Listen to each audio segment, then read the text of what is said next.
పవన్ కళ్యాణ్ అంటే లోకల్ అనుకుంటివా నేషనల్ గురు అన్నట్టుగా దూసుకుపోతున్నారు ఏపీ డిప్యూటీ సీఎం.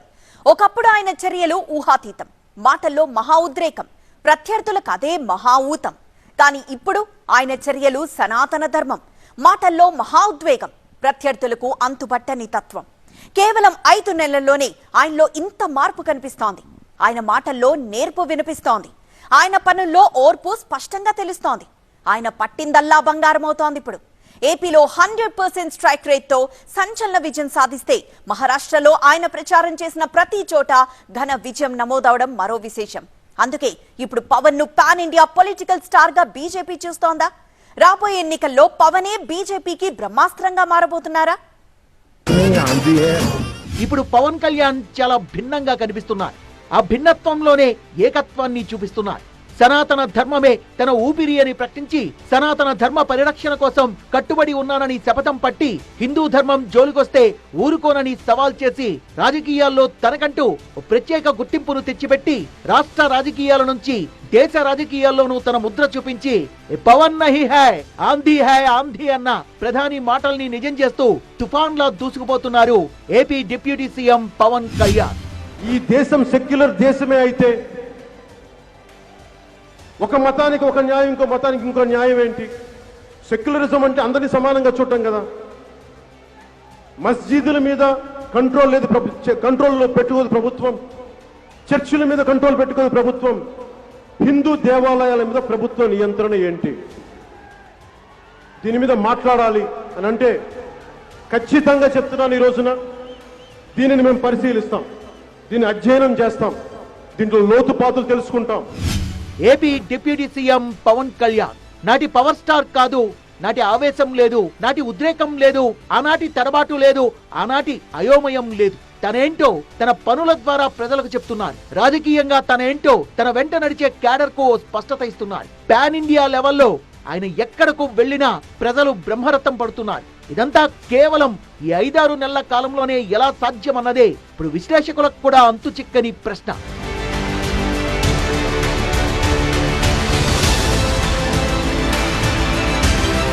మహారాష్ట్రలో 288 స్థానాలకు గాను 229 స్థానాల్లో ఎన్డీఏ కూటమి విజయం సాధించి అధికార పక్షంగా అవతరించింది. ఏపీలో జరిగిన ఎన్నికల్లో 100% స్ట్రైక్ రేట్ సాధించి దేశవ్యాప్తంగా పాపులర్ పొలిటీషియన్ గా మారిన పవన్ కళ్యాణ్ ప్రధాని మోదీ చెప్పిన ఏ పవన్ నహీ హై ఏ ఆంధీ హై ఆంధీ అనే డైలాగ్ తో సోషల్ మీడియాలో ట్రెండ్ అవుతున్నాయి.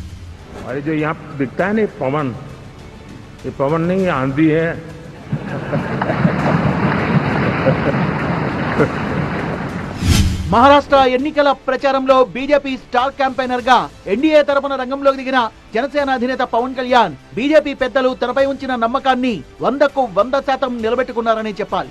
ఎన్డీఏ అభ్యర్థుల తరపున మహారాష్ట్రలో పవన్ ఎన్నికల ప్రచారం నిర్వహించిన షోలాపూర్, బల్లాపూర్, డెగ్లూర్, పూణే, లాతూర్ ప్రాంతాల్లో బీజేపీ విజయం సాధించడంతో మరోసారి పవన్ కళ్యాణ్ దేశ రాజకీయాల్లో హాట్ టాపిక్ గా నిలిచారు. దీంతో పవన్ అంటే లోకల్ అనుకుంటువా నేషనల్ అంటూ పవన్ ఫ్యాన్స్ సోషల్ మీడియాలో పోస్టులు చేస్తూ ట్రెండ్ చేస్తున్నారు. మహారాష్ట్రలో గెలిచిన బీజేపీ ఎమ్మెల్యేలు కూడా ఏ పవన్ నహీ హై ఆంధీ హై అంటూ పొగడ్తలతో ముంచెత్తుతున్నారు. తెలుగు వాళ్ళు ఎక్కువగా ఉండే ప్రాంతాల్లో పవన్ ప్రచారం బీజేపీ పార్టీకి ఎన్డీఏ మెజార్టీకి కీలకంగా మారింది. పవన్ ప్రచార బరిలోకి దిగింది కేవలం 2 రోజులే. కానీ ఆయన పర్యటించిన ప్రచారం చేసిన ప్రతి నియోజకవర్గంలో బీజేపీ అభ్యర్థులు విజయం కాదు భారీ విజయం సాధించారు. మహారాష్ట్ర విజయంతో బీజేపీకి సౌత్ లో పవన్ రూపంలో ఒక స్టార్ క్యాంపెయినర్ దొరికినట్లే అని విశ్లేషకులు భావిస్తున్నారు. ఇప్పటికే తమిళనాడులో పవన్ సనాతన ధర్మంపై చేసిన ప్రసంగాలు ప్రజల్లోకి బాగా వెళ్లాయి. తమిళనాడు ఎన్నికలకు కూడా పవన్ కళ్యాణ్ ని బీజేపీ ఆయుధంగా వాడే అవకాశం కనిపిస్తోంది.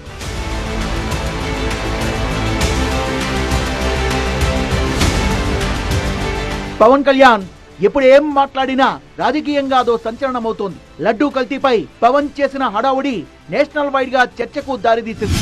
శతాబ్దాలుగా పోరాటం చేస్తున్నారు రామజన్మ అయోధ్య రామ మందిరం కోసం. దానికి కూడా వీళ్ళు 1,00,000 లడ్లు ఇలా బీఫ్ తోటి, పిగ్ ఫ్యాట్ తోటి, ఫిష్ ఆయిల్ తోటి కలిపిన లడ్డు 1,00,000 లడ్లు కొన్ని దశాబ్దాలుగా శతాబ్దాలుగా అయోధ్య రామ మందిరం కావాలని చాలా ప్రతిష్టాత్మకంగా తీసుకుంటే దానికి కూడా తిరుపతి లడ్లు వెళ్ళి టీటీడీ లడ్లు వెళ్ళి ఇది దేశం అంతా దీన్ని కదిలిపోయింది ఈ రోజు. కశ్మీర్లో ఆర్టికల్ 370 రద్దు, సనాతన ధర్మం, అయోధ్య రామాలయం వంటి అంశాల్ని బీజేపీ ఇప్పుడు గట్టిగా ప్రస్తావించడం లేదు గాని పవన్ కళ్యాణ్ మాత్రం ఈ అంశాలతోనే ప్రచారం నిర్వహిస్తున్నారు. కేవలం మహారాష్ట్రకే పవన్ పరిమితం కావడం లేదు. జమిలి ఎన్నికలొస్తే ఒకే ఎజెండాతో ముందుకెళ్లాల్సిన పరిస్థితుల్లో ఏపీ, తమిళనాడు, కర్ణాటక రాష్ట్రాల్లో పవన్ కళ్యాణ్ ను సనాతన ఆయుధంగా వాడబోతున్నారన్న చర్చ జరుగుతోంది. మహారాష్ట్ర ఎన్నికలతో బీజేపీ పార్టీకి మంచి బ్రాండ్ అంబాసిడర్ లభించినట్లయిందన్న భావన బీజేపీ వర్గాల్లో కనిపిస్తోంది. తెగాదు గతంలో కనిపించిన ఆవేశం ఇప్పుడు ఆయనలో కనిపించడం లేదు. నెల కిందట అత్యాచార ఘటనలపై ఆయన స్పందించిన తీరు ఏపీ రాజకీయాల్ని కుదిపేసింది. కానీ ఇప్పుడు ఆవేశంతో కాకుండా ఆలోచనతో మాట్లాడుతున్నారు.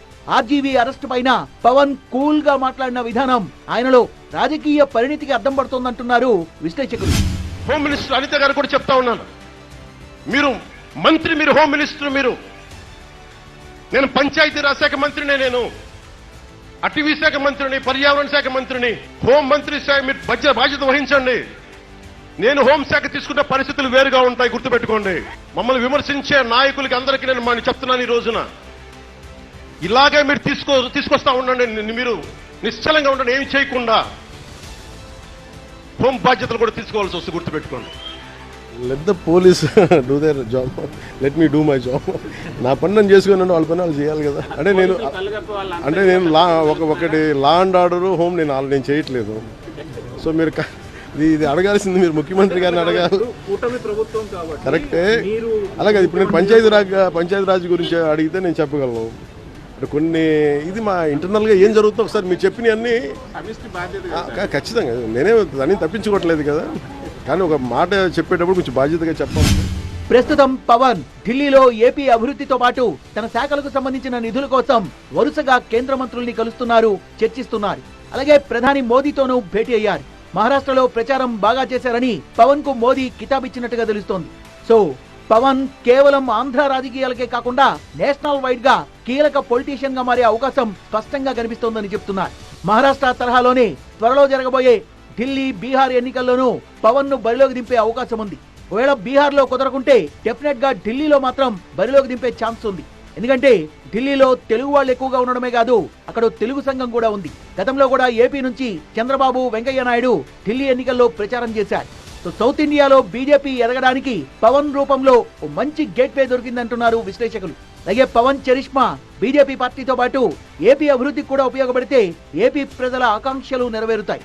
మరైతే చూడాలి మున్ముందు power star pan India political star గా తన మార్కును చూపించబోతున్నారా అన్నది.